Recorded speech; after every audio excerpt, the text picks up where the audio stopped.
Hey, what's up, everybody? I can already see the chat going crazy.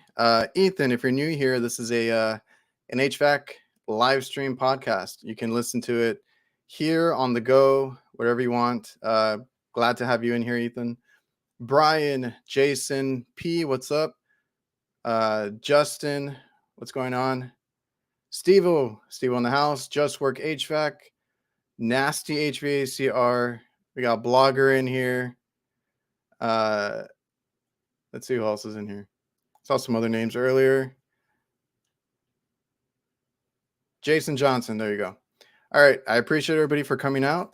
Welcome to the Reliable HVACR live stream and podcast. You can watch live here and join the chat, or you can watch the replay afterwards. You can also listen on the go. This is available on all podcast platforms. And welcome. So today we have a very special episode. We're going to do, and we kind of did this one time with the Tactical Award Show before, that was going on.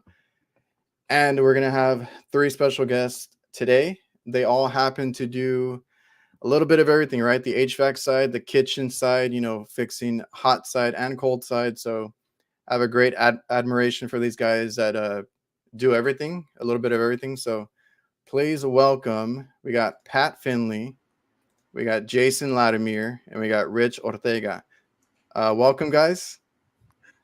What are you laughing at, man? I felt the love. I felt the love on Ortega. There you go, man. I love it. I love it. So how y'all doing? Y'all good week, bad week? Okay good week? So far. So. It sucked when I realized it was only Tuesday today. We'll put it that way. It's a long week when you're already thinking about that on a Tuesday. Yes, it is. Yes, it is. The longest week of my life is on a Monday morning. One day I was like, "Is it Friday yet?" And that week lasted like 3 weeks in one, man. Oh man, I refuse to say that ever again. You can't think about it that way, right?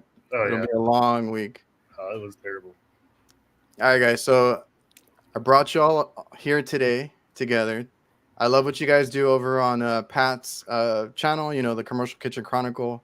If you guys want to see these guys, after this show, if you want to see more from them, go ahead and check out Pat Finley's channel, Commercial Kitchen Chronicles.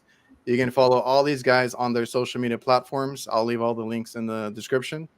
And they have their own thing that they do where they talk about, or they want to bring awareness to the kitchen side, the hot side, right? Because I know there's plenty of guys picking up, the content creation and everything on the HVAC side, the refrigeration side. But like you said, I've heard you say you want to bring awareness to the hot side. Not too many people post about that. I know it's like you guys, I know Curious HVAC, Bill does it, and a few other guys, but there's not really a whole bunch out there. So I appreciate you guys all coming here tonight, and we can talk about all that stuff. Sweet. Thanks for having me, man. Yeah, thanks for having us. Yeah, appreciate being here. Yeah. So I will say this: Commercial Kitchen Chronicles is more than just me now. It's us 3. Dusty's in there.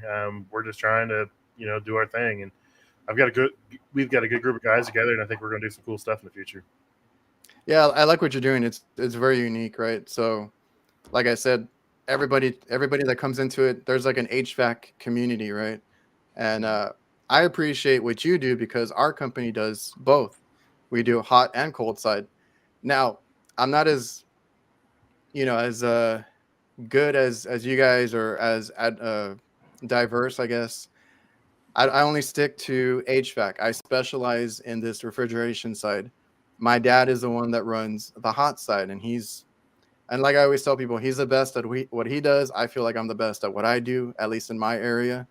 And we tackle that on as a company. But you each guys do that individually. You do hot and cold. Is there anything else? Do you guys do anything else? Jason, I know you have this whole facilities maintenance. So yeah, I do everything. I do beverage, hot side, cold side. Oh, that's right. I was going to ask you about the whole beverage. I do full facilities. It's what I'm going to school for, but it's for the most part, it's just maintenance, but you're taking care of the whole building, whether it's inside, outside, hot, cold, irrigation, things like that, solar, lighting, everything. Yeah, there's a whole other side to this business, and I've told people, or that people that ask me that want to get into the trade, I'm like, yeah, it's good. It's good business, right? Everybody needs air conditioning and refrigeration, but there's that a whole other, because I like and I might be biased because our company does it. I like the whole idea of being able to do everything in that kitchen or everything in that building, Yeah. and you kind of have more job security that way. And you know, that's just my 2 cents on that. No, Yeah. that's a good point, because people, they prefer not to have several vendors in their building, and they know if you're on site that you're going to take care of everything. And personally, I like being a tech that can do it all, just because, I think it looks better when the customer doesn't have to place 2 service calls to the company because, one guy's a cold side tech, one guy's a hot side tech. Again, there's nothing wrong with that, but I like to be able to walk into place and be like, okay, what you got? Yep, I can take care of all of that. We're good. Yeah, that sounds good. It's that was going to be one of my points too. Is like that's kind of why my dad started our company as a hot side only company, right? He used to work for this other company that was a commercial kitchen type of company, and that's what they worked on. Fryers, grills, all that stuff. Warranty work for them, installations, you name it. And then that's what he knew. He started this business based on that. But then that's what he was thinking. Like you said, Rich, I don't want other companies, and this is from a competition uh, view, right? I don't want them to call other companies to come in here, and then what if that company does everything, right? Then they're gonna be like, oh, we could take a look at that grill for you. We could take a look at whatever it is.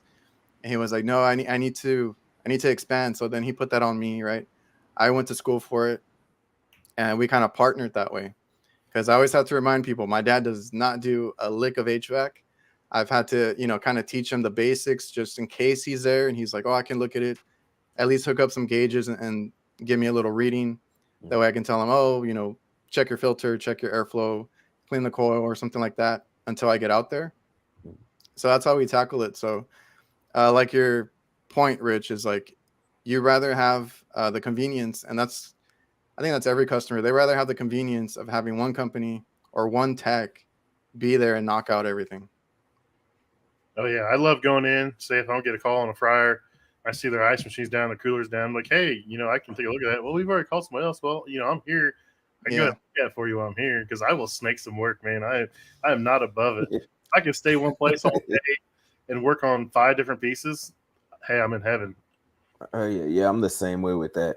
And one of my other things too, I mean, because like Adrian, you said, like a competition standpoint, and obviously, like I don't feel like I'm in competition with my coworkers or anything like that, but there's very few coworkers that I'm okay with them going into the accounts that I regularly service, because if not, it's going to fall on me to clean it back up. So that's another reason why I think too, I'd rather be the guy that's like, yeah, I'm here. I can touch everything you got here and keep, my finger on it, make sure it goes the way I want it to go. So customers not pissed off, and I'm not, like I said, playing cleanup on the back end. Yeah, nobody I likes think, a callback. I think either. at the end of the day that one company from the next, I don't think that one service company to the next can do tech better than the next. But it's the when you have somebody else that has their foot in the door, you don't know if they have a better personality, and they're going to connect with that client and then swoop them up. Because, I mean, theory is theory, refrigeration is refrigeration, hot side's hot side. If I can't, I can fix it, the next company can, but it's about the relationship. And once you have more than one person in there, it's going to depend on who's the manager on shift, who likes who, and you'd rather just lock it all up. And that too, that's why so much of my content is on customer service and interacting with people and whatnot, because exactly what you just said. Even though there's a shortage of good techs, every company out there has techs that can do stuff. Or if both companies equally suck, they're still going to go with the person that they connect with better. You know what I mean? Yeah, man, exactly. So like, and now that I've been doing this for a while, and I kind of see it more from the business side and that customer relationship, I get what you're talking about. But like we actually have a lot of companies down here that specialize on one side or one or the other. And I think that hurts them, right? It's like, I tell people because they ask me about like getting into the trades, and I'm like, yeah, it's a good trade to be in. I specifically the whole kitchen thing, because that gets you into hospitals, that gets you into schools, that gets you into restaurants. Like right now, I'm picking up a bunch of like nursing homes. You know, everything nowadays has a commercial kitchen, right? They got to feed people left and right. Refrigeration. They have HVAC equipment. They have cooking equipment. Like it's like endless work, really. So even though I don't practice it myself, I do need to get into the kitchen side. I used to be like a helper for my dad, and I did, you know, change out parts here and there, check a few things. But I once I got into refrigeration, I really gravitated to that part, and I really enjoy what I do. I don't miss all the greasy, uh, you know, equipment, getting all that stuff all over me. I don't know how you guys, you know, deal with that, but I've been there, I've done that.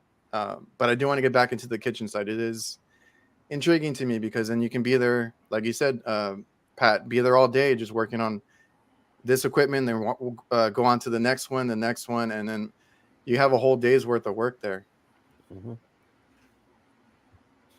Yeah, I mean, I've worked on hand dryers in bathrooms, man, at restaurants. If it's broke, dude, I'll be like, hey, we can do that, you know? Yeah, we have guys that like me and my brother are HVAC. We specialize in that part. My dad specializes in the cooking equipment. We have had other guys that do a little bit of both.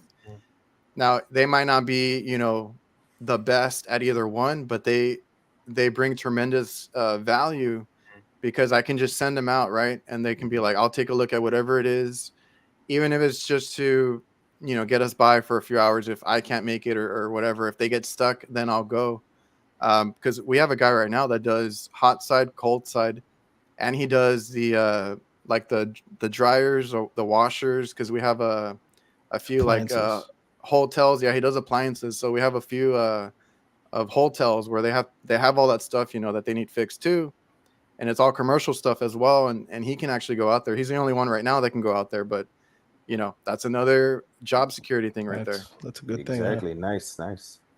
So yeah, he's a big value to what we do at our company. You know, we get into like my dad, you know, he's a big people's person. He gets us into things sometimes, and you know, hotel calls, and it's like, yeah, we can take a look at, you know, your cooking equipment. My son can take a look at your refrigeration. Oh, you got washers and dryers and other appliances. We can do that too. It's a big selling point. Yeah, the possibilities are endless in a kitchen or, you know, hotel or school or nursing home. There's stuff everywhere you look. So it's just being able to fix it all is a huge asset to your company. I mean, it's kind of hard to find a guy that's really proficient at both. Most of them, you can find some guys that are decent at both or better at one than the other. But if you can find a guy that's proficient at both and, you know, no callbacks and he's, you know, taking care of your customer, that guy is worth his weight in gold. Yeah, it's been a big help. So like what I was saying is that companies down here also specialize in one, and that's what my dad didn't want didn't want to happen to us. So I see plenty of companies that just advertise as AC only or refrigeration only. And granted, you know, I can tell who sticks around and, you know, who is successful. But it's just us and honestly like a handful of other companies that actually do everything. So, you know, those are the companies that do better or do well, because anything that comes along, you know, they can be like, oh, I take care of everything. So I don't know. It's just I might sound biased, but I really do value that if you do both sides or more than just what you can specialize in, you know, you bring a lot of value there. Yep. I'd say, Adrian, you'd find that hot side is a lot easier than your specialty, because I'm sure you like the complexities of HVAC, which is affected by the ambient temperature and things like that. But with cooking equipment, on most days, yes. Yeah, but cooking equipment, it's like we all want to eat. We all know how to cook food. The equipment does, whether it's hot or cold out, the equipment does what it's supposed to do, sequence of operations. So I find hot side cooking equipment so much easier because it's not affected by so many external factors like the temperature outside or inside. Yeah, see, that's why I get bored with it though. I mean, I get bored with hot side so easy. And I mean, I started refrigeration. It's almost similar to Adrian because I'm third generation in this. My dad and my grandfather did hot side, and they told me, they said, if you want to make real money, learn how to do refrigeration. So that's where I started. Mhm. And I mean, in the past 2 years, I've done a lot more hot side being with Whaley. When I was in Florida, you know, you could do just cold side and still do 15 hours a day, every day of the week. Where I'm at now, it's a little slower than that. So I've been doing a lot of hot side for the past 2 years, and it's cool. You know, there's a lot of fun stuff, but for the most part, it gets boring. And then when they throw me on some real refrigeration or God forbid, a good ice machine, I'm like, yeah, this is my happy place right here. Yeah, I'm the same way. Like I love the challenge, you know, but like I don't know, honestly, I think a balance of both is probably good because, you know, those you can get bombarded with the HVAC calls, especially during the summer and you want to get out of that sun. Yeah, I agree. It's Yeah, nice to be able to so change it up. yeah, I mean that's a good way to look at it because I'll get backlogged on calls because, you know, they're in the summertime we get a lot of AC calls and it's not always like something simple as like, you know, a part here or there. It ends up being I've had issues with like ductwork and some weird stuff that a previous company has done, and you got to sit there and like figure it out. And then each call uh, takes so long, right? Especially ice machines, some of this refrigeration equipment, and then like you could be there all day working on something. So that's the only part is like when I get overwhelmed, the HVAC calls, you know, they take a while, and then like, oh man, I got to get to the next one, and so on and so forth. So, so like in my personal experience, and I think somebody asked, if you're talking to me, my company's based out of South Texas, all the way down. Because some people think I'm in like Houston or San Antonio. I'm like 5 hours south of that. So if you guys were wondering about that, but when I got into the trade, I have to get experience first to get my contractor's license. I do have my contractor's license, and then the guy that I got it from or that signed off for me was a residential guy. Now I don't do residential. I mean, I rode with him, you know, it was cool to kind of see that or whatever, but I needed to do commercial refrigeration. Now I had to learn a lot as I went because I didn't have a senior tech, you know, my dad didn't do HVAC. So a lot of mistakes were made, learning on the job, you know, experience is king when you are trying to learn this field. And there was a couple of guys that I could lean on that I could call that my dad knew from his previous job and all that. So I had some guys that, you know, show me some tips and tricks here and there, but for the most part, I learned on my own. How did you guys get into doing both hot and cold? And like, how did you learn what you know? I don't know if any of you guys went to school or anything. So I was an electrician for years, for 6 years. And my dad worked for a company and they got bought out and he didn't want to be a part of the big conglomerate. I didn't want to be an electrician anymore because I have ADHD and I was doing apartments and it was the same thing every single day. It drove me up the wall. So I started doing hot side and I did hot side for 3 years. The training I got for hot side was I rode in a van with a guy for like 2.5 weeks. My uniforms came in. And he was like, "Oh, send him out on his own. He's got it." That was kind of rough. So that was 17 years ago. So we didn't have as many controllers, computers as we do now. And then I wanted to do refrigeration. I jumped ship to go to a company to learn refrigeration. They promised me they were going to teach me refrigeration, and their idea of teaching me refrigeration was stuff's on the truck, figure it out. Yeah, it was. Yeah, it happens. Yeah. And luckily, I had my dad and some other people to rely on for help, and you know the internet was around, and I just started diving into the internet and doing what I could. And self-taught, self-mistakes, like you said. I still make mistakes, but you got to learn from it and just keep those in the back of your mind. If you come across it again, make sure you don't do it again. It's just, I just got out there and just grinding it every day, man. Gotcha. What about you, Rich? So like I said, my dad and my grandfather were like, if you really want to make money, learn refrigeration. So I went to tech school, but I didn't finish the course. I only went for a couple months. I was working for a place that refurbished and sold used restaurant equipment. So they took me from warehousing to working on the refrigerated stuff that they got in, because they actually wouldn't do a lot of used refrigeration because it was too expensive for them to hire a company to fix it and too many problems. So they're like, well, if you're learning this here, practice. And I started picking it up, you know, basically with the fundamentals I had learned in school, then working on pieces here and there.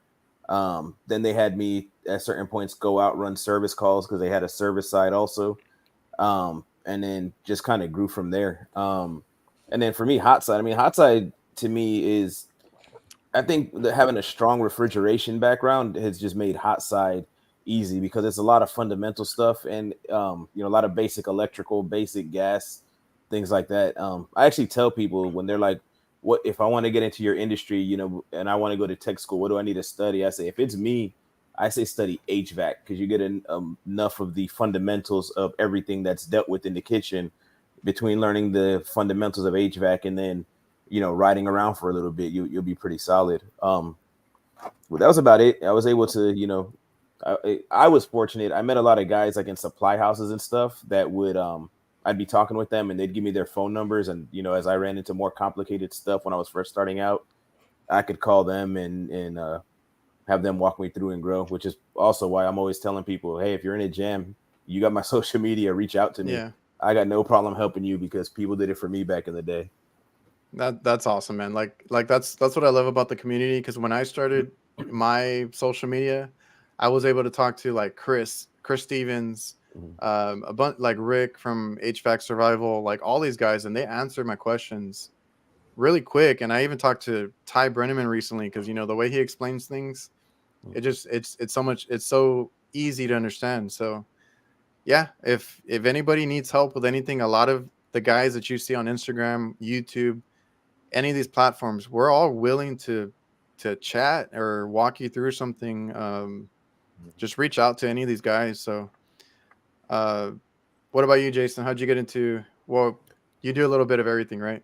How'd you Yeah. get So into all that? for me, it had to do with the last recession. I'll try to shorten the story. Yeah. The last recession put us where I was in hospitality, customer service, retail, and 2008, 2009. It was just hard to keep a job in Southwest Florida. So my wife joined the service, and we ended up getting shipped to the other coast over in the Washington State area. So for her 4-year contract, we just decided I was just going to go ahead and reinvent myself. And I took that 4-year time to go to school and was looking at some different careers. And I really wanted to get into facilities and property, just taking care of properties. I saw myself either being in a high rise, multi-units, or just taking care of multiple properties. But did the 4 years, got a degree in HVAC, got a degree in facility maintenance engineering. Thought I was done with being in hospitality and restaurants, and then I came back to Florida, and the first gig I got was working at Steak and Shake as a corporate maintenance technician. And then for there, I found out I was going to do everything. So it was taking care of the building, whether it was the walk-ins, the reach-ins, the dishwashers, the ovens, the grills, the fryers, painting, just stuff I went to school for anyway. But I found that my love for hospitality and spending, 16 years, 17 years in restaurants, that I felt very comfortable being here and that I was in the right place. And that's how I kind of got into everything. And then from there, I just ended up leaving that, because when you're in a franchise restaurant, you're always working on what one building is the same as the next. You got the same brand and style of equipment. So we had electric grills, electric fryers, all that stuff. I'm like, well, I want to learn gas and I want to work with steam and apply more principles of what I went to school for. So I ended up leaving and going to a service company. And, so we branched out, and I kind of just been doing that. But that's kind of how I got into it. Recession, military, school, work. Yeah, now they got you doing everything out there. Everything, yeah. That's cool, because you guys do, or you do you said the beverage systems and different Yeah, so the things that company are I in the worked kitchen. for, the company I worked for the last 6 years was the largest franchise owner of McDonald's in the state of Florida. So we were kind of responsible for about 60 McDonald's, and there's a lot of things when you own a McDonald's and you have a maintenance department that you can do that other companies can't do. So I had to be certified in Taylor grills, Taylor ice cream machines, the OJ machines, and a couple other brands that normally they would require a factory authorized technician to work on. But since we were considered in-house maintenance and we were able to go to their schools and get certified, we were responsible for our own stuff. So I just picked, luckily, blessing that this company I've been with has got me into some more things that I normally wouldn't, otherwise wouldn't have with other companies.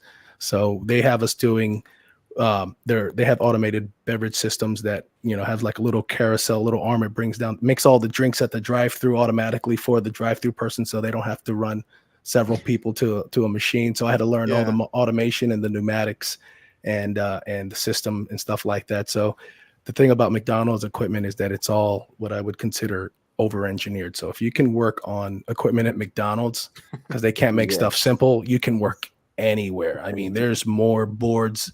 They're like their ice cream machine's a Tesla for no good reason, you know, other than it needs to fit in.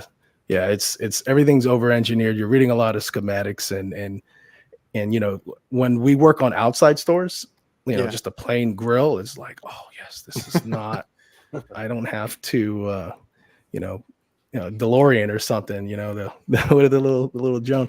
So it's not a time machine and whatnot, and it's not over-engineered and whatnot. But yeah, I think it's a blessing to get into all these different things. Yeah, I'm not, you know, super tech on the refrigeration side or the hot side, but you know, I can hold my own, and I'm not afraid that if I get too bogged down or too deep into something, to call somebody that specializes in that, and because we do have a great community. Yeah, for sure. I've never worked in a McDonald's, so I'll take that into note. Because we do places, and you know that one stuff like the most high tech is like the fryers that have the computers on them. A lot of people get confused with them down here. My dad, you know, is pretty like he'll go there in a few minutes, he figures it out, whatever. He already knows like what to look for, and it's actually gotten us a whole bunch of work that we almost want to turn away because it's like 4 hours out, 5 hours out. And the thing is they don't have, they always tell us, and I just ran into I was working with a project manager today that wants me to take care of, or both of us, you know, take care of his kitchens and stuff.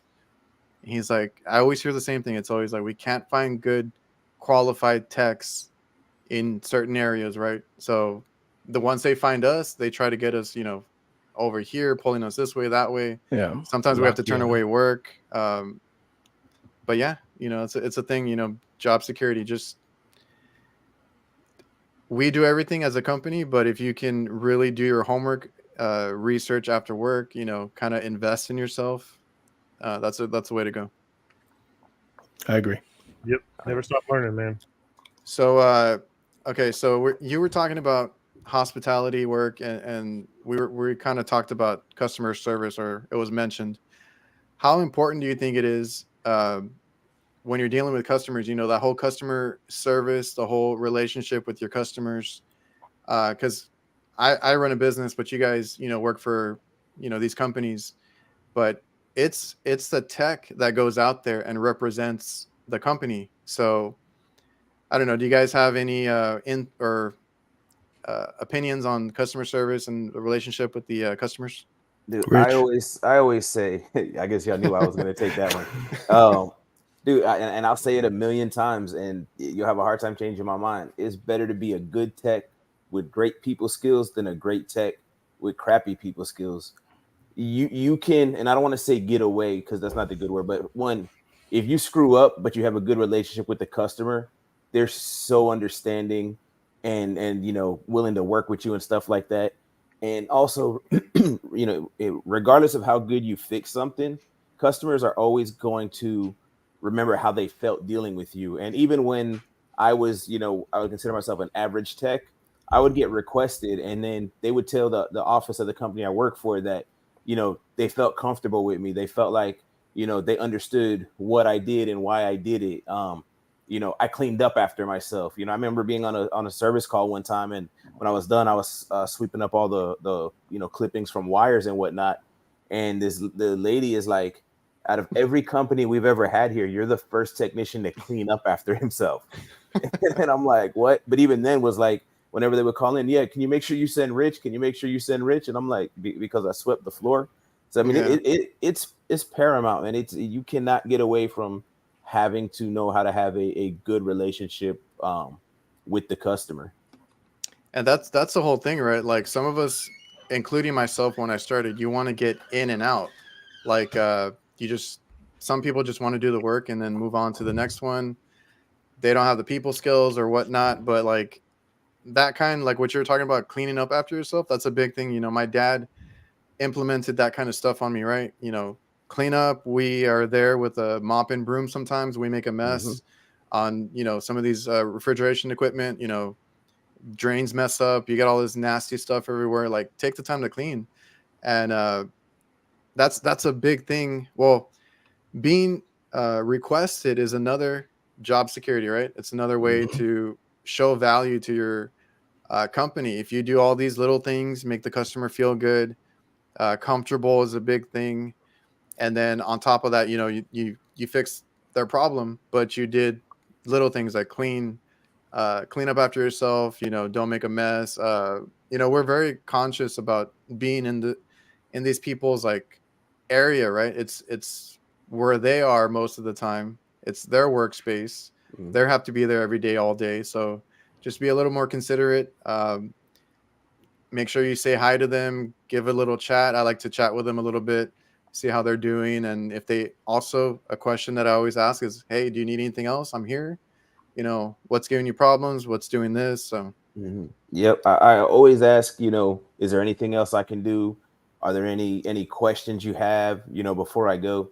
And just while you were talking, back to the cleanliness thing, one of the biggest things, and it was so simple, but I had a helper years ago. We were cleaning ice machines, and he's like, hey, you don't ever, get some Sheila Shine and polish the outside of the machine? And I'm like, nah, I never thought about that. And he's like, well, think about this. He goes, they can't see what you did inside the machine once you close it all up. He's like, but when you polish the outside, it gives them the impression that you did a good job. So we were on our way to clean another ice machine. So I stopped and got some Sheila Shine, and it was crazy. But after we polished it all up, the owner of the restaurant comes out, wow, this thing looks great. The machine was all sealed up. She don't know if we did it or did it right or not, inside the machine. But because there was no handprints and no grease on the bin or the front of the machine or anything like that, she was just blown away. Wow, y'all did a great job. Y'all are going to be cleaning my ice machines every 6 months now.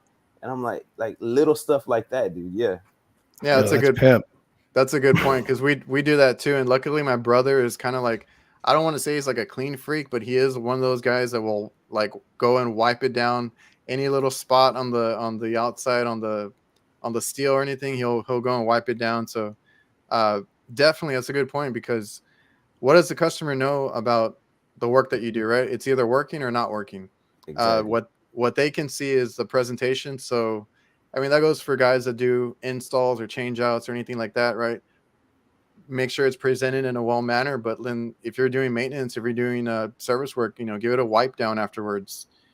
Clean up behind there. There's going to be like in kitchens and a lot of this equipment, ice machines, or I know steamers and all this have a problem with water. There's going to be scale and all this other stuff too.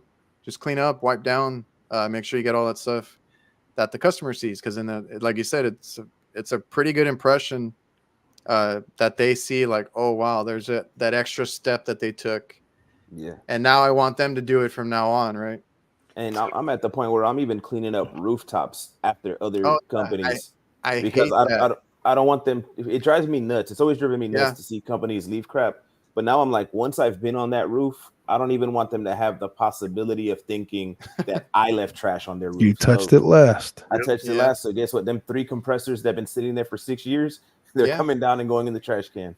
We did the same thing, because we got a restaurant down here that, they were tired of the company they called. We went out there, and I'm like, the first thing I saw to my right was like 3 compressors in a row just laid there. And I don't know how long they've been there. Oh, man. And the first thing I told them was like, all right, so the manager wasn't up there at the time, but I was like, okay, that's the first thing we need to do is, get all these compressors down, make sure we clean up the roof a little bit. There'll be dryers or contactors thrown around. And then like, because some of these managers actually do go up there. I've had a few that will follow you up there, and they'll point out stuff or they'll look at things. And you never know. That's why I always tell people, just work like somebody's watching over your back, or if somebody's going to come behind you, like you said, you touched it last, they're going to blame you for it. Just clean up or get it out of there, and don't worry about it after. To add to what Rich said earlier in regards to asking the customer if there's anything else you can do for them, the one thing I always ask customers, just because of my experience in hospitality and working in restaurants, is that I know aside from making money, the other most important thing is inspections. And if you ask them when are their inspections coming up, man, they'll think you're their best friend because Yeah. you are definitely looking out for them. And then if you can try to find out, hey, what's the schedule like, and try to be proactive and know that, hey, you know, they just had one 3 weeks ago, you know, like a month ago, they're going to get another one in 2 more months. Try to get them on a schedule and actually try to call them in advance and always ask them when you're there and say, hey, do you have an inspections coming up? Man, they will love you. They will love you. That's a good point right there. Yeah. So those damn inspections, calls spike through the roof. Yeah. So my thing is, like, if you pull out a piece of equipment and it's dirty behind there, you don't want to work back in that mess. So if you take the time, you take the time to clean it because you don't want to work in that mess. The customer thinks you're cleaning it for them. You're really, you know, all you're doing. You don't want to stand or kneel in that crap, so you're cleaning it up for your own sake. But it works out. Surfing on cardboards. I'm always conscious about, like, I don't want anybody, because like one of the things I told my brother when he started with us, I was like, okay, if we're gonna lay out extension cords, if we're gonna lay out equipment, please give them a walkway. Also with water, if there's ice that we're removing from a coil or anything, squeegee it away from anything, like go to the floor drain or whatever is close by, because the last thing I want is somebody to slip and fall or trip over something that I have out there. I run a business. I don't want that liability. So that was another thing that I always had on my mind. That's good. Yep, I always tuck everything out of the way. If you got to run a hose, make sure you run it around things, around corners. Make sure it's tight to the corners. Yeah. Try to put something over it, a piece of cardboard or something, wet floor signs, a mop, anything, you know, mop bucket over top of it so people are aware it's there. Yeah, just watch out for yourself, because those guys cooking or whatever, you know, whatever place you're working in, they're just, sometimes they get busy and they're just running 100 miles per hour trying to, you know, keep up. And the last thing you want is, you know, for them to fall and blame you for it. If you've never seen a busy restaurant at 6:30 on a Friday night, you guys have no idea what we're talking about, man. It is chaos. Those guys can't move more than 2 feet, and they are screaming, yelling, throwing stuff. I mean, it's amazing how these guys work. Yeah, I don't get it, but I hate being there when they're, you know, that busy. It's terrible. But sometimes we just got to do it, man. Because some people ask me about it, right? Because I used to work. I work more on the roof now than I did before. I used to be in a lot of tight kitchens, these big restaurants, fancy restaurants. The kitchens are tight as hell, and you're there working under equipment sometimes, and you got to get used to people stepping over you, stepping around you. Like it's you got to get comfortable being like that. So, and I think, I don't know, Jason, you mentioned the cardboard. Cardboard is your best friend when you work in kitchens as well. I go straight to the back and I go grab it out of the bin and I lay it down. Mm-hmm. Yeah, I get to it. There's nothing like going working on something dirty and nasty first thing in the morning and smelling it the rest of the day. I mean, you get it in some coolers and stuff, but man, you work on a leaky combi oven or a fryer, and it's like impregnated in your skin. So like the first day my son started working with me, we worked on a really greasy, nasty fryer. And I went to the sink and I was looking around for a green scratch pad, and all I could find was the metal ones, scouring pads. He's like, "What are you doing?" And I was like, "You want that shit on you all day?" And he's like, "No." And I was like, "Watch this, dude." And I just started taking it to my skin, just scrubbing the grease off. He's like, "What are you doing?" I was like, "You got to take a layer of skin off to get that off, dude." I was about to ask, how do you guys deal with all that at the end of the day or during the day? Like, you got to get to another call and you're covered in grease or whatever. Carry soap. It is what it is. I mean, to clean off what I can, but I'm not tripping over it.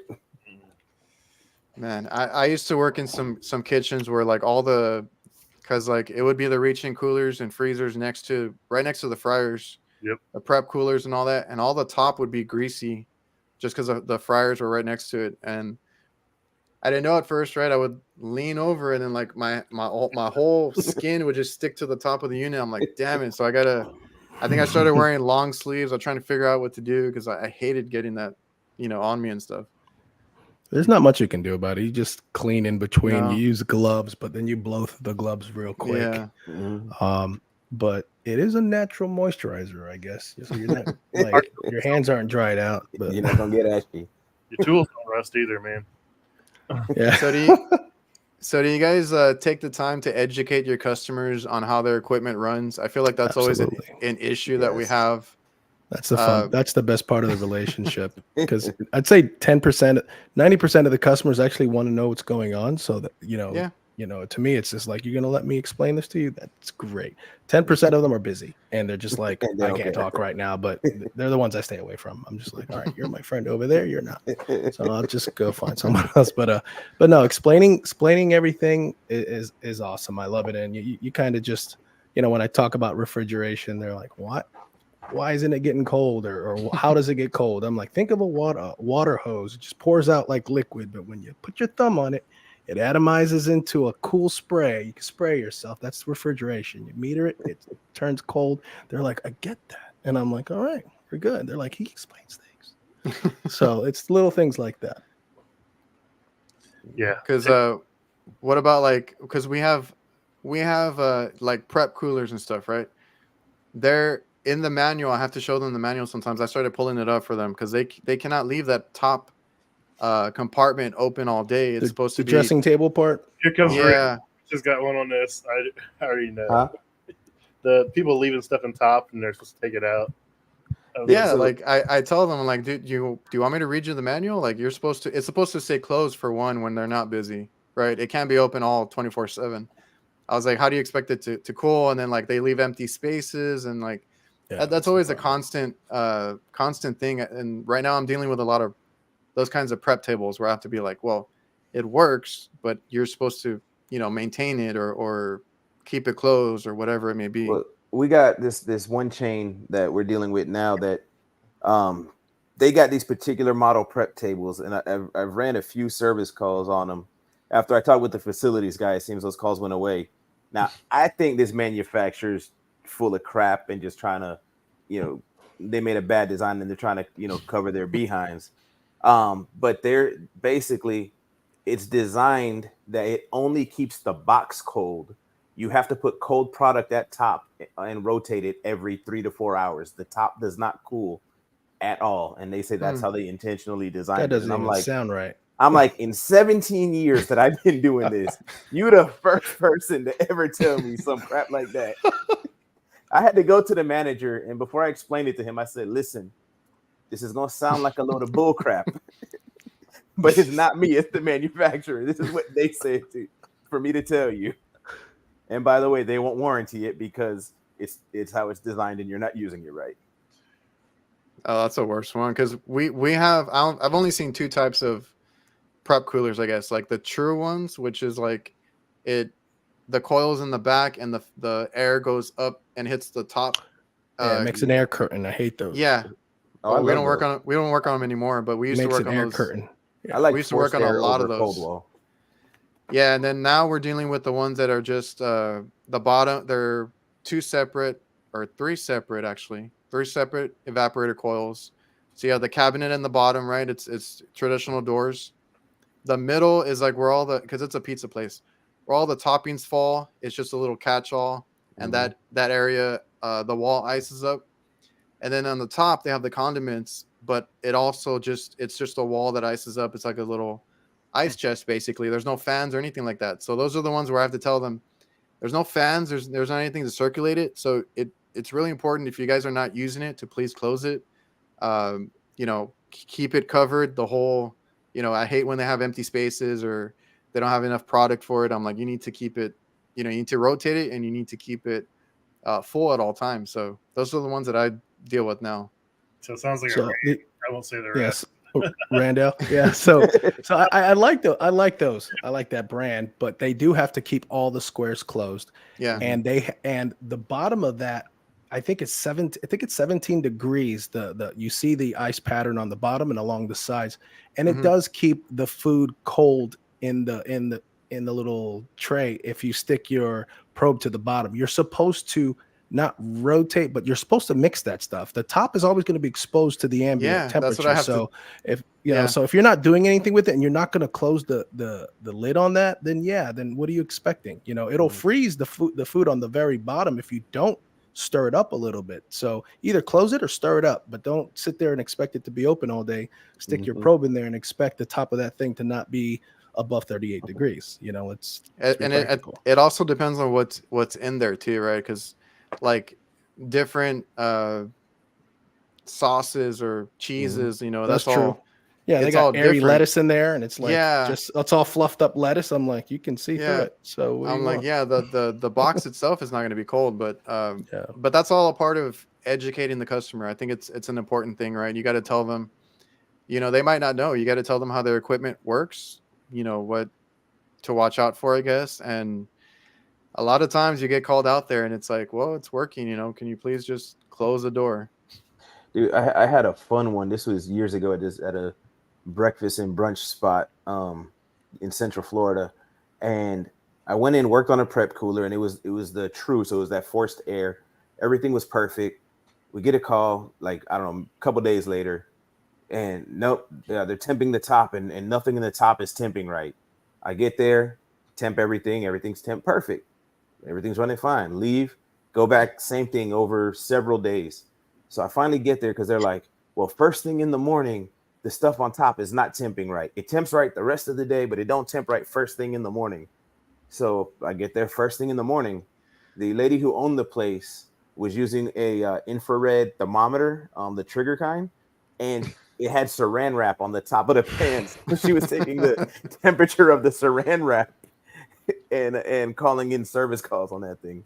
I had to explain that to her, and she was like, "No, that can't be." So I took my probe and I stuck it through the saran wrap into the food, and it all temped perfectly. And she was like, "Oh, okay, my bad." Dude, Jack in the Box, when they came to Indianapolis, they thought they were going to temp their fryers with those. I'm like, no, it doesn't work that way, guys. You can't temp oil with an infrared thermometer. Well, I guess because I always tell people, you know, make sure you check it your way and then check it how they're checking, you know, and I guess that's a good point to make sure that they're checking it right too. All right, so let me see. I need to go through the comments real quick in a minute, but let me go back to my board. I got lost a little bit. Hold on. Okay, educating customers, and you know, a lot of those like dumb calls can be prevented, like Rich had to deal with. Um, Also the walk-ins, you know, the walk-in doors stay open. I've had that before. Oh man. That's it's always best to go like right away when the call comes in if you can, or like if you can catch them in the act, I guess, because I've had that plenty of times where the walk-in doors are left open, or they got to. I always ask them, "Did you get a delivery last night or anytime recently?" Because they'll just leave the door open or leave the breaker off. I've had that plenty of times. Yeah, they'll prop those doors open with trash cans and whatnot. There's normally a little bar that they swing the door up and it smacks and closes. I always catch trash bags that are tied, and I walk in there and I just cut them with my razor. And first, I take a photo and send it to their manager, and then I cut it after a while. I'm just like, listen, this has got to stop, you know. So that's when you got to do a surprise visit. Again, that's another call I ran a few years back. We did a change out on a walk-in cooler, and then the guy starts calling in.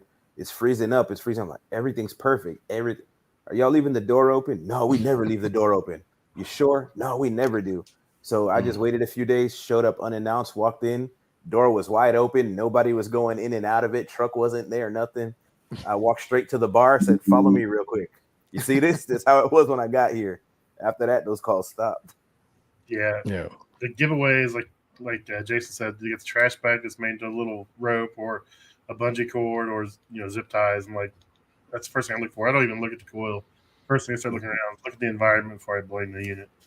Yeah. Make sure they're not putting steaming food underneath the evaporator. Mm-hmm. Right. Back in the day when I worked restaurants, every shift used to come in and do a temperature check. They don't do that anymore. So I'll get a 1 a.m., midnight, 2 a.m. call from a restaurant saying, "Hey, our evaporator's frozen solid and it's not maintaining temperature." I'll get there and be like, so did the last shift catch this? Or they're like, "No, this just happened." I'm like, say what? Like it takes at least 2 days for this to happen. So that means you guys have had the door open or whatnot, whatever's going on. It's no one's checking the temperature and keeping up with it. So I hate getting phone calls, you know, getting called out at midnight for a frozen evaporator because it's been neglected for days. Especially when it's ice. It's not even frost. It's straight ice. Straight ice. Yeah, it's solid. When that frost turns solid and clear, you're like, dude, this has been like this for days. You guys are full of shit. Yeah, we can tell. We can tell it's either frost. Okay, might have just happened that day or something. But if it's real thick ice, I get really annoyed. Yeah, very. All right. So as far as like customer service, back on that point, I've also told people to. I mean, you never know what people might end up being. People get promotions. Stuff like that.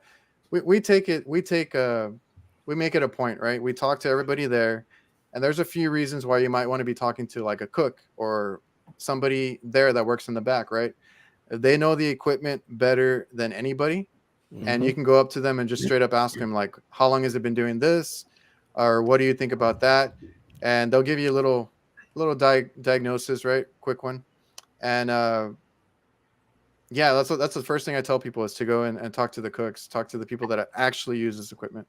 Well, they're not going to lie to you because they know. Oh yeah, managers lie to you. They know that they do. Stuff is going on that they shouldn't have done. That's what caused it. But the cooks don't have any idea. They don't realize it. And the operator's the most inconvenienced, so they're going to be the ones to help you. Yeah. Oh yeah. When I get there, I'm like, yeah, say hi to the manager, go to the cook. What happened? What's going on? Yeah. Oh yeah. And they also help you figure, like, if you end up working on a piece of equipment you're just not familiar with, it's a new model, you just ask whoever's operating it, and since they're the most inconvenienced, you'll just say, hey, can you run me through what the sequence here? And they'll tell you it turns on, it has power, the start button works, the go button works, but then this is where it stops. They'll tell you what's wrong with it practically. They'll give you the sequence because they're the ones, like I said, the most inconvenienced. That's especially helpful when you don't even know how to turn on the piece because you've never seen one before. Yeah, you try not to look dumb. You'll be like, "Can you? Yeah, show me. Let's start all over. Let's start from the beginning." And I hate asking, so I'll be there for a few minutes, like looking dumb, and they'll be like, "Do you need help? Yeah, you turn it on over here." All right, thank you. It's been a while. Yeah, it's a new model. Yeah, this is an old one. This just came out. Yeah, that's my go-to. Oh, yeah, it's updated one. I haven't seen this one yet. Nah, I just stick with the show me what's happening. Yep. Put it on the customer every time, man. It works wonderfully. Yep. Yeah, that's a good advice, to talk to the cooks and get their input on it.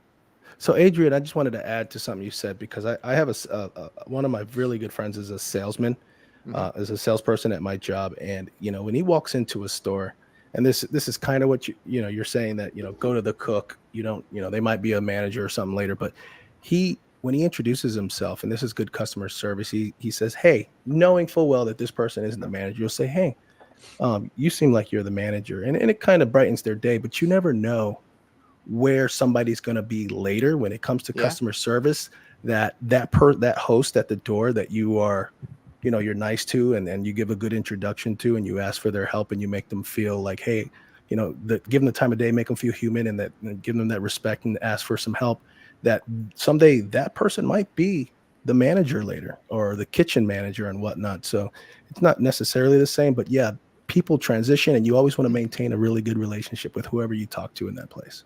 Yeah, and let me throw this in there too. I'm gonna recommend a book because I'm not naturally a people person, but years ago I listened to a book called "How to Win Friends and Influence People" by Dale Carnegie.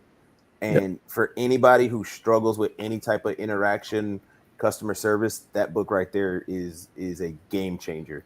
They've sent me to places, and like I'm naturally a confrontational person, and I've been sent to places with confrontational managers to diffuse the manager.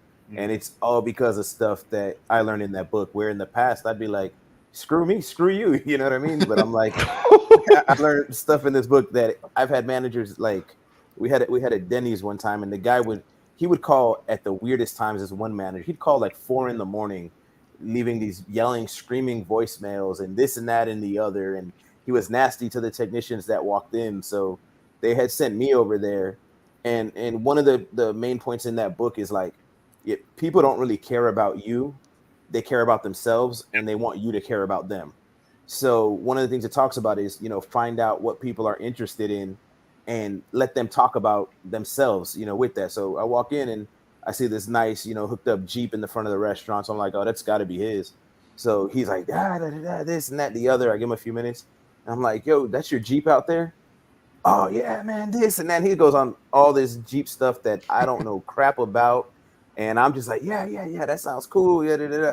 Next thing you know, he stopped with all them crazy voicemails, and then again started requesting me, hey man, send Rich. I like when he comes, and I'm like, dang, I need to tone that stuff down a little bit, but yeah, no, that book is a game changer for anybody who struggles with relating to customers or customer service and stuff. Yep. Yeah, that's like Ryan over here. He says he actually gets along with the difficult managers. I don't know. How do you guys deal with, difficult customers, managers, things like that? Empathize. I smile, and understand. Try to figure out why they're mad. I mean, something's broke. You're there. It's an inconvenience. They can't operate normally. They have staffing issues or whatever. Try to figure out why they're upset, and then what you can do to fix it. Whether you fix the equipment or anything else you can do to help them. Just trying to put yourself in their shoes, and it goes a long way. Now, don't take crap from managers that's going to cuss at you, belittle you and stuff. I learned that a long time ago. Don't take anything from them, but don't give anything back either, because that's what they want. They want that confrontation so they can use it against you. So if you have a man who's belittling you or cussing at you, the best thing you do, if you can take it for a minute, try to do your job. If you can't, just calmly pack your tools up and just leave. Don't say a word. Just leave.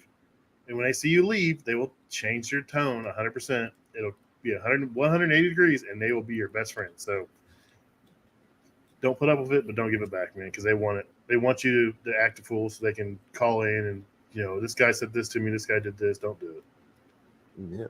Yeah, they want something for free sometimes. You kind of just don't know how people's day are. You don't know what they're going through.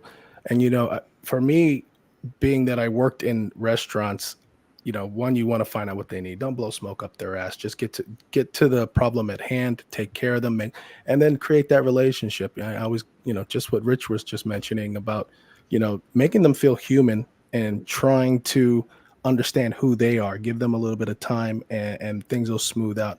I always say, hey, I know exactly how you feel. I've spent 15, 17 years in restaurants. So I've been on your side. I really understand what you're going through. I know what it feels like to work with half of equipment and have to work that much harder, or work in a kitchen that's hot and have to wait the weekend. And, so I've been through all that stuff. Once you make a relationship with them and you empathize with them and you show them the respect that they're human and you understand what they're going through, they'll let their guard down. And with what Rich was saying about, trying to understand something about them personally, man, you made a friend for life. And of course they're going to call you back, and they just want to be treated like human, because when you walk in, all they see is dollar signs. They don't know you personally. So all they know is that you cost a lot of money and you probably get paid hella more than they do. So they're already a little pissed off about the situation. Now, they're not making as much money because they're struggling. Now they have to pay you at the same time to come in here. They are not your friend until you make them feel human. And once you do that and you show them that respect, then they kind of let their guard down and they ease up, and they understand that, hey, it's a tough situation, and Rich is here, Pat's here to help me, and they're going to get in and get out, and if it's a good experience, I'm going to always ask for them, because I want to have that feeling every time, because they'll always remember how you made them feel. And to that point that you said, don't blow smoke. You know what I mean? People are naturally going to have a hesitancy towards technicians, because so many technicians are full of crap, and not just in our industry, but across the board. So one thing I find, because I get along with a lot of difficult people, like we'll be in the shop and somebody will be like, man, the manager from such and such place, and then three guys are jumping in. I'm like, wait, you coming from the place right up the road, so and so lady? Man, she loves when I'm over there. But I'm like with like this particular instance I'm thinking of, the whole time I was there, I was not rude to her, but I was like direct, blunt. This is what it is. This is what it ain't. This is what I could do for you. This is what maybe I could do for you. This is what I can't do for you. And it's not going to happen no matter what. And at the end of it, she was like, well, thank you for telling me all that. Like, at least she knew where she stood, where everything was at. People respect that. If you stop BSing people, and it goes on to little things. If you don't know something, tell the customer that you don't know. Don't make up some, BS story of this, that, and the other. You know what? I'm not sure. I'm trying to figure it out. I'm going to call somebody who knows better. When you start being more transparent with people, it takes a lot of their guard down, because, again, especially if they don't know you, or if your company has a bad reputation, they're expecting you to take advantage of them in some way, shape, or form. When they know you're not going to do that, most difficult people will put their guard down. A lot of that confrontation is just a defense mechanism. They want when you walk in the door to know that you're not going to pull anything on them. The minute they realize that you're not trying to pull something over on them, they let their guard down. They trust you. And then, once they realize that with the small stuff, when you come through and you're like, yeah, you're going to need this, $8,000 repair, they're not even going to go anywhere for a second opinion, because they're like, you're honest with me about every, stupid little thing that walks in here. Why am I going to chance this big repair to somebody else who may not be as honest as you are? Let's just go get it done. And I've seen that done time and time again, where customers have not even wanted a quote. I give them a verbal, hey, you're looking at somewhere around $5,000-6,000. Okay, cool. When can you do it? And that's it, because they've gained so much trust. But me, people trusting me is because I'm very blunt. I mean, the way y'all see me on social media is the way I am in real life. There's no pulling punches, no nothing. I had a place with a pasta cooker, and she calls in an emergency call on her pasta cooker. She can't get it to light. She just wasn't doing it right. She asked me, she goes, and it's the kitchen manager. She's like, hey, so was the problem that I just don't know what I'm doing? I looked at her, I said, that's exactly the problem, but you're good to go now. And she was like, cool, thank you. Thank you for the honesty. I'm one of the few techs she lets in her place. I just want to say to what's up to Tito Vlogs. What's up, man? We got the OG in the house. Yeah, to your point, man, like my dad I had to learn that from my dad. He gets along with everybody, and we have some people that are like just straight up like, their personalities might come off rude or whatever it may be, but that's just how they interact with people, right? You also got to learn your customers. You got to learn, how they act and how they respond, how they communicate, all that good stuff. Because there's customers, managers that are out there, and they'll be cussing, swearing like sailors, and that's just how they are. My dad takes it, kind of reads the room, reads the energy, and tries to do it in a professional manner. But he'll start joking with them, like you said, Rich, like something that has to do with them, right? Specifically, personally. And then that sparks a conversation, and then they kind of drop their guard, and they're like, oh, they start chatting with you. They have you, like you said, you get some small equipment or some small calls on equipment, build that trust, and then it leads up to those big calls, and you can do basically a whole bunch of work in there that they might give other companies, a hard time with, but because it's you and because you took the time to get to know them, get to know their personality, their humor, whatever it may be, they're going to request you. They're going to pick you over a more or a cheaper company more times than not. It's good for business. Oh, yeah. Yeah, I've gone into school cafeterias and fixed things for the ladies, and then I've worked and fixed a reach-in behind the bar at a POW, VA play.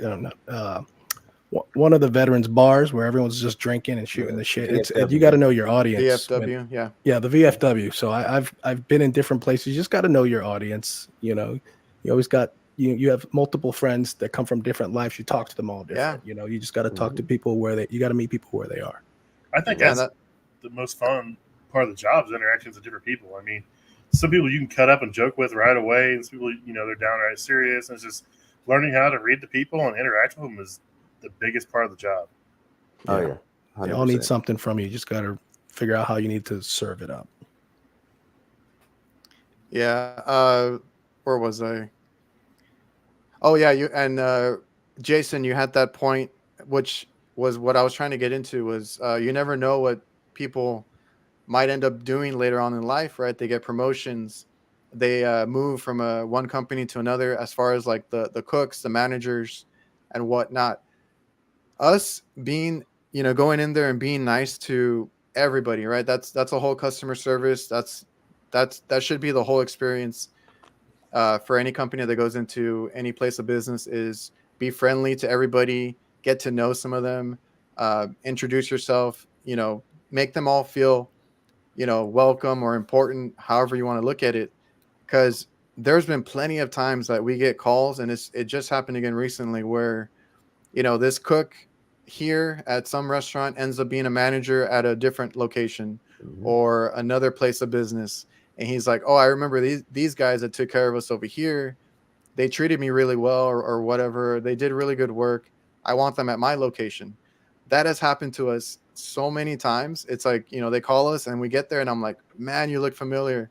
And they're like, yeah, I used to be the cook over here or whatever it may be. And that is something I try to tell people too, is like, you go in there, you never know what they may be, talk to them, Mhm. treat them with respect, Yeah. let So them know Pat what's can going on with their equipment and all that. Yeah, Pat's spoken to that a few times in some instances in his towns where from one end to the other, he's businesses brought him over. You can speak to that, Pat, right? Oh yeah, I mean, you just got to take care of them. I mean, I have a wing place, man, and the lady that actually is the general manager now. I met her when 5-6 years ago, and she was the fry cook. She just hired in. She was freaking out, man. It's one of her first days there. She was like almost in tears. I'm trying to work on the fryer. She's trying to cook, and she's like just losing. I'm like, hey, you're gonna be all right. This is an everyday thing. I'll get it fixed. You'll have all your fryers. You'll be rocking and rolling. Now 5-6 years later, she's a general manager, and when she calls in, she only wants me to go there. And I've got customers that have moved from one location to another location 30 miles away, and they kick their current service provider out and only use us. And it's crazy what your relationship with people will actually lead to. You never know. That's right. And you can also, and we'll go back talking about how you don't know what people are going through. Sometimes they are just dealing with their previous, you might be the new boyfriend, girlfriend to these people, but they've been through so many bad relationships. And that also is, where people, they have their guard up because they've been hurt, by other companies and whatnot. They've been let down and in their time of need. So you never know what people are going through. And yeah, definitely, man, relationship is everything. It'll follow you. Oh yeah. Yeah, man. And speaking of that gives, and that we can kind of close on this one. I don't want to keep you guys too long, but like what you were talking about, your metaphor of it being like a relationship, like you're the new boyfriend or whatever it may be. Um, some companies kind of ruin it for the rest of us, right? Mhm. They go in there and they're trying to make a quick buck. They take advantage of some of these customers, restaurants, whatever place of business you're doing work at, and then they call you because they're tired of that company, but then they look at you a little different, right? They're like, they don't want to get screwed over again, basically. So they're gonna be like, Traumatized. well, yeah, they want everything, in writing. They want pictures. A lot of them have us use apps now, like where I have to take a before and after picture, Mhm. GPS. Like, there's all this crazy stuff that they make us do now, or sign into like websites that shows that we're on the job site. I had one that was like a call-in system, and I had to be at the location. So that's what you have to take into account too. It's kind of annoying, but you don't know what they went through with the previous company. I don't know if you guys have any like experience with that, horror stories, if you want to share that before we close out. I've had a few of them myself too. I'll say, you've got to be willing, as a technician, to go through the hardship of getting that customer to trust you. You know what I mean? It's just like, again, we can go back to the relationship thing. If you're in a relationship with somebody who's got baggage, you know what I mean? You need to be willing to help that person get through their baggage. It's the same thing. You got to understand it. And I think that's a perspective I've had for a long time, is I totally understand a restaurant expecting me to screw them. Again, in my opinion, most technicians in any field are either incompetent or they're dishonest. So you've got to be willing to do the work. And you know what? Okay, they're giving you the third degree because they're expecting you to screw them. Have the patience to tell them, this is what I did. This is why it needs to be done. This is why it costs this much. Whatever it is that you need to explain to them, but go through the process. I mean, it's not going to be like you fix one thing for them and hooray, they trust you all of a sudden. But if you do Yeah. it little by little, it goes back to that gaining their trust and gaining a friend and a customer for life. Most technicians are not, willing to do that part of the work. It's, oh, well, you know what? I don't need their attitude. Screw them. They could call somebody else. That's not how it works if you're trying to do anything for the long term. And I try to keep a Yeah. long term mindset in most of the stuff that I do. That's I a good agree. point. Yeah. They're calling you. You need, you're there because you need their business, obviously. So you're gonna do what they need you to do. You're gonna have to win their trust over. If that means they get to go through your social media and read your text messages, so is what it is. Yeah, man, we had companies, there was one that I can remember vividly. Uh that's one where I found recently that I found a whole bunch of compressors on the rooftop, right? They had a bunch of just compressors going bad. Everything was bypassed up there. So pressure switches, even the boards and stuff. It took Oh me my god. a good while because these were Linux units to like figure out what the hell they did and put it all back together. They had one that I don't know why the compressor was bypassed, but not the blower motor. So the blower motor was shut off as it's supposed to, and the compressor was just a block of ice when I got there. So I've seen that before. They also were asking me if it was normal to be uh, paying for refrigerant every month because they would go and top it off every month, and they were paying for it and this and that. So you know, some of these companies, they're trying to get that fast cash and take advantage, and that's what sucks. And I don't know if you guys have had any of those type of situations happen where the customer tells you like this company did this, or they ask you their your opinion because they were told something by another company I think that's everyone's all the time. experience. Too Yeah. many of them, dude. Too many. Yeah, that's a shame, man.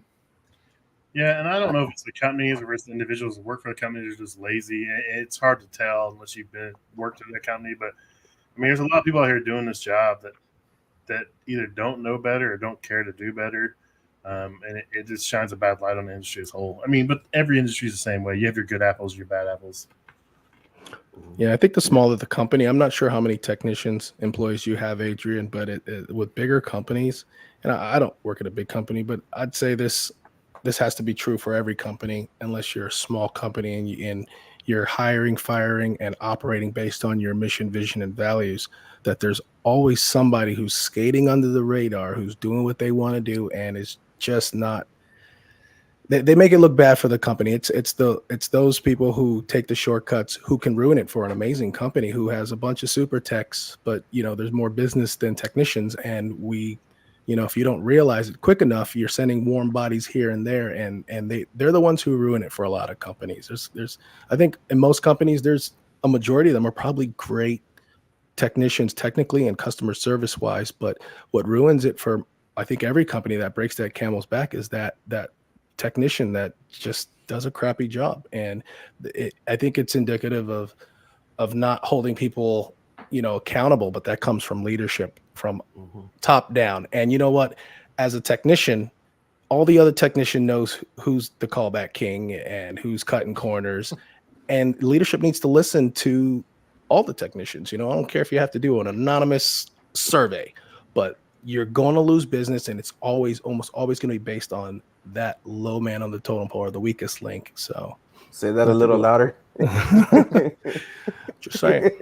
Yeah, you're only as strong as your weakest link. Yeah. Yeah, but you got to stop enabling them. Yeah. Yeah. That's a whole other show, Adrian. Yeah, I'm trying not to get into too much because I feel like we could do a whole other show We could talk. with these other topics. Yeah. So I'm gonna go through the chat real quick. If you guys need to dip out, just let me know. I know some of you guys. I know Jason. It's past his bedtime right now, so we're trying to keep him on here. So I told you I get up at 4 a.m. every day. Let me explain that. My wife and I go to the gym at 5 a.m. every single morning, Monday through Friday. That's our thing. So I get up at 4:30, and despite the fact that I'm drinking, I'm still get up with her because that's what we do. Oh, that's a good cause right there. That's awesome. Is she awake? I was kidding. Happy wife, happy life. Of course. I had a couple of questions from some guys on Instagram. What chemical product do you guys prefer to use? Like, there was a discussion that I had on Instagram. It was like, the products. I use the Viper products, the refrigeration technologies. I've always preferred those. I know HVAC Ash does like their promotion now. Like she works for them now, and she's been trying to do this whole awareness on reading the labels because they tend to be a lot safer to work around or be around food And that was always a big thing for me. I don't know if you guys go either way with the products, or you just use what's convenient. I love Viper, and I started carrying the Venom packs. I actually, because they're technically not an item that we carry where I work, but I turned Yeah. in all the other stuff they had on my truck. Was like, take this out of my inventory. Went to United, been buying the Venom packs, and for me, I've always loved Viper. I think they make great products, and when it comes to coil cleaning, I mean, maybe there's better stuff, but in my experience, they've been pretty much the best. And if you use those Venom packs, they're so easy to carry on the truck and store Yeah. versus having multiple, gallon bottles. And depending on the dilution, they make, I think, anywhere from 3 to 9 gallons, per bag or something crazy like that. They last forever, man. It's a no-brainer, dude. You're paying almost the same amount for a Venom pack as you are a gallon of mix, and it lasts forever. You can put like 10 Venom packs in like a milk crate instead of 4 Exactly. gallons. And I mean, this thing's, when they first came out, I was the guy up on our KFC building roof. Like, I used it to clean the coils. Like, let's see what happens. I chucked that thing like 30 feet off the roof, dude. But hit the ground, and it was good to go. Try that with gallon. Like, you know what's gonna happen. It's gonna blow the top off and leak all over the floor. I chucked that Venom pack out there like it's no big deal because I want to see what happened, and it took it. Yeah. So, we're kind of leeway of what chemicals we use, so I try to always use refrigeration technologies that have been a pretty good company. Yeah. So Adrian, I'm the planned maintenance manager for my company, and we have several techs all over the state doing planned maintenance PM work. So I'm not sure who HVAC Ash is, but I like to listen to some of her or his content in regards to that, because I haven't used any Venom products. I've normally used new collagen, and whatnot, and some other brands for the micro channels. But we get a lot of grease on what we're working on. If what you guys are saying, the Venom packs goes a long way, and if they're somewhat affordable, I'd like to try them in my fleet and of my guys and girls. So Yeah, dude, because they're amazing, bro. is it? The thing is, like my area doesn't have the refrigeration technologies or the solder weld stuff. I'm trying to get them to carry it, but I always end up ordering it. For one, the bags are so much easier to store in the van, right? You don't have to have that extra space for the actual jugs and stuff. But a lot of their stuff, like there's a aerosol can that I use a lot for condensers on like reach-ins and stuff that are in the kitchen. Theirs is more food safe than a lot of the other companies, and that's what they kind of like they hang their hat on and stuff. And HVAC Ash is Ashley. She's she used to work for Global The Source, so she was always putting out stuff for the turbos and the AMRAD stuff. And now she's at Refrigeration Technologies, and her whole like mission right now is to bring awareness to the labels. Like, have you read the back of the cleaners? Do you read the labels? Because Refrigeration Technologies ends up being one of the safer ones. Like, they have the least amount of warnings on their label. You have to get me with her connection. So I just tagged you on one of her TikTok videos, Jay. I did too. Did you really? The one for the Venom packs. I literally just tagged you. Yeah, I saw everybody looking at their phones right now. On what platform? TikTok. She's on Instagram. Yeah. When I first got on TikTok, I turned off the notifications because it was going nuts. Yeah. So now I have to actually go in to see what my notifications are. It's HVAC_Ash, ASH. She's doing a pretty good job explaining all that stuff. Yeah, I think HVAC. I think Ryan just said that they're trying to get her on their show. I was just reading that, Ryan from HVAC Misfits. Hey man, the Misfits, they're trying to get everybody on the show. They're doing really well. They had Lance from Solderwell. They had what was it, Mikey Pipes a while back too. They have a good show there. Yeah, that's right. I like their show. Yeah, they got a great show. Catch them on the weekends. They're definitely in my top 3. Okay. They're in my top 3. Misfits is. Hey, we need Rich on Misfits next. Rich on Misfits. LED's asking, do you guys carry extra clothes? Yes. I think it's a must. No? I had like an outfit in my van for like the past year, and I just took it out the other day. I'm like, I don't know. Even when I get greasy, I'm like, whatever. Just move on to the next thing. I don't think I've been greasy enough or soaked down wet enough where I'm like, yeah, I need to change this stuff. Mine's only in case I rip something or tear something. So, I mean, if I get greasy, I just deal with it. it's a good safe bet to have, because I actually just had a guy recently that said he ripped his shirt. I forgot where he was working, and one of the workers there had to find him a shirt for him to wear the rest of the day because he didn't have a backup. So it's a good backup plan to have just in case. It's I mainly just keep for, jackets. it's mainly for tears, or if you get chemicals on Yeah, there. You can't wash the chemicals off. That's the big issue. If you get like some chemicals, they'll eat your skin up or that's irritate. why I stopped using the blue stuff too. That's why I wear glasses, man. When I first Oh started yeah, now, I was cleaning V coils and I was blowing. I was inside the V, spraying it from the inside from the outside in. The wind shifted and it blew New Bright right in my eyes, dude. I literally laid on the roof for like an hour crying with a garden hose just running in my eyes. Thought I was gonna be blind. And now I have to wear glasses, and every year it's progressively worse. I'll be blind probably by the time I'm 50. oh that's right. I think I've heard you say that. Yeah, that's crazy. Yep. So now I don't play with that. I don't play with New Bright, dude. If I use it, I'm like, I put it in one of the things that mixes it, so you don't have to deal with it. You just pour it in a thing, and you set your dilution and spray it on there that way. I don't, because I just use. I wasn't using it right anyways. I just put it in a pump of a sprayer, straight, and just pump it up and blow it in there. But yeah, I don't play around with blue stuff. No, I have one on my truck just in case, but I try not to use it because I used to get it on my skin and stuff, and even that is irritating. Mm-hmm. Yeah, sometimes you have to use it though. But yes, I Yeah. keep one on my truck too. Sometimes you just have to, but last resort. Did you know that it takes off a layer of the what is it, the Skin? coat? Yeah, the on the unit. The coil And coating. according to HVAC Ash, you're supposed to go back in there with a clear coat of See, their products.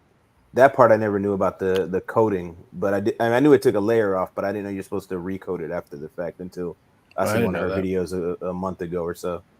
Yeah, so she's putting all that out there. If like, I didn't know that either. I use their clear coat, but I only use it when we do work off the coast for those kinds of The salt units. water. The salt water. Yeah. So I've used that product before, but I didn't think about it. I mean, again, I don't use a blue brightener anymore, but if you do use it, they want you to recoat it, apparently. Good. All right, guys. Any last words? I don't want to keep you guys too long. I can wrap it up and do the outro in a minute. Thank you for having me, man. Thank you for having us. Man, Yeah, I'll go with that. This I is like cool. it. I like us coming on this group and just hanging out, talking, man. And I don't have to do Yeah, It this this. was fun. I don't It have was to great. so No, it was great. And Pat's been on here. I think you're the first guest I've had on here 3 times now. So yes, 3 feet. I love it's it. awesome. It's awesome having you on, Rich and Jason. We'll figure something out. I got to get you on the show so we can talk about your own thing, your own career, and all that. So Are you going to definitely. be at HR and Now HVAC Tactical? now I am. I wasn't going to, but now I am. Okay, Pat and I will be there. Oh yeah, I'll talk to you later, Rich? Pat. Because No, I'm good. you're not going. Nah, that's the one that's in Are you Chicago doing? in the wintertime, ain't it? Oh yeah, he's from Yeah. the south. Next year's Orlando, I heard. But Yeah. yeah, well, I'll I be might there make for the my first Orlando one. one. The Orlando one, I could probably do that one. That's why I said no, but now I'm going. I didn't want to go to Chicago, but it is what it is. Make Are your you appearances. are you doing the podcast pavilion, Pat? Yeah, I've got 2 booked. They're already booked up with guests. I wouldn't mind. I could probably get a 3rd one. I know there's still some openings. I wouldn't mind getting a 3rd one. I want to bring on a kitchen guy, but it's kind of scarce getting kitchen guys there at HR. It's mainly heating and air guys, plumbers, boiler guys, stuff like that. But there's a few All kitchen. right. I'd like to get a kitchen guy there, though. But I can book more slots, and if you want a slot, man, we can probably hook something up and get you a slot too. So I know some people. I'm talking to Gil. Well, I haven't heard anything back, and he was like, "Oh yeah, I'll get you a spot or something." But I was like, at first I was like, I don't know if I'm gonna do it there, but I mean, might as well, right? You don't have to bring equipment, dude. Like they'll email you the file and everything. Everything's there. You show up. Oh, If you have an intro music, you just bring the intro music on a flash drive or send it to them. Dude, it's cake, man. There's no work involved. They make it so dang easy. Now, if you want to oh, video, you can bring a camera and record it or do it off your phone like I did. But yeah. it's so easy, dude. I'll put you in contact with Nicole. I'll get you Okay. email for email address and everything and introduce you to her. I got lucky. Nice. Got 1 spot last year. We'll get you a spot, man. Who's is Nicole's with AHR or who are they with? Nicole Bush. She does Oh, all okay. marketing and social media and stuff for AHR. So she's Well, the one in charge of it, dude. we'll see. We'll see. Someone was asking when the tactical award show is. Is it January, right? It's that same location, same week It's a as Sunday. AHR. Yeah, they do that the night before the AHR starts, and it's usually a Sunday night because then Monday through Wednesday is the convention, basically, and I think it's like the last week of January. Yep, last week of January. All right, guys. Well, I appreciate you all coming in. If I miss any questions, we'll get to it on the next show. It was a blast talking to you guys. I appreciate you guys for making the late night appearance here. I know I'm keeping you guys up late, or some of you, I'm all on, of you, right? I'm on The vacation. older ones. All right, guys. I'm gonna cue the outro. I appreciate everybody for tuning in the comments. I appreciate all the questions that came through. Oh, and I forgot, Brian. I appreciate that super chat. He thought I was gonna be late, but I was not today. I know I usually am. I know, but I made it on time today. So take that, Brian. And if you guys need to dip out, there's gonna be an outro. It's like a minute long, or no, what is it? 50 seconds long. If you guys need to dip, that's fine. I got to wait for it to end, and I'll be here after. All right. See you All right, guys. ciao. See ya.